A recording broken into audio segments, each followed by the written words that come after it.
ನಾವು ಹೇಳ್ತಾ ಇದ್ವಿ ಈಗಷ್ಟೇ ನಿಮಗೆ ಕಾಡು ಪ್ರಾಣಿಗಳ ಸಂಘರ್ಷ ಮಾನವರ ಜೊತೆಗೆ ಮುಂದುವರಿತಾ ಇದೆ ಅಂತ. ಇನ್ನೊಂದು ಕಡೆ ಇಲ್ಲೊಂದು ಹಳ್ಳಿಯಲ್ಲಿ ಮಂಗಗಳ ಕಾಟಕ್ಕೆ ಜನ ಬೆಸ್ತು ಬಿದ್ದಿದ್ದಾರೆ. ಮಲೆನಾಡು ಭಾಗದಲ್ಲಿ ಮಂಗಗಳ ಹಾವಳಿಗೆ ಸಂಬಂಧಪಟ್ಟಂತ ಮಾಹಿತಿ. ಮನೆಯೊಳಗೆ ನುಗ್ಗಿ ಮಹಿಳೆಯನ್ನ ಮಂಗ ಕಚ್ಚಿದಂತಹ ಘಟನೆ ನಡೆದಿದೆ. ಮಹಿಳೆಯ ಕೈ ಮತ್ತು ಮುಖಕ್ಕೆ ಇದರ ಪರಿಣಾಮ ಗಂಭೀರವಾಗಿ ಗಾಯಗಳಾಗಿದೆ.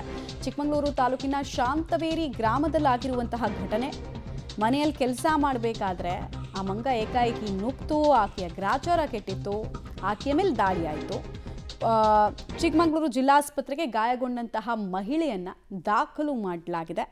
ಮಂಗಗಳ ಹಾವಳಿಯಿಂದ ಶಾಂತವೇರಿ ಗ್ರಾಮಸ್ಥರು ಕಂಗಾಲಾಗಿದ್ದಾರೆ ಮತ್ತು ಅರಣ್ಯ ಇಲಾಖೆ ಇದಕ್ಕೇನಾದರೂ ಒಂದು ಪರಿಹಾರ ಕೊಡಬೇಕು ಅಂತ ಪಟ್ಟು ಹಿಡಿತಾ ಇದ್ದಾರೆ. ಮನೆಯಿಂದ ಆಚೆ ಬರೋದಕ್ಕೂ ಕೂಡ ಸಮಸ್ಯೆ ಅಂತ ಒಳಗಿದ್ರೆ ಒಳಗೂ ನುಗ್ಗಿ ಡೆಡ್ಲಿ ದಾಳಿಗಳನ್ನು ಮಂಗಗಳು ಮಾಡ್ತಾ ಇದೆಯಂತೆ.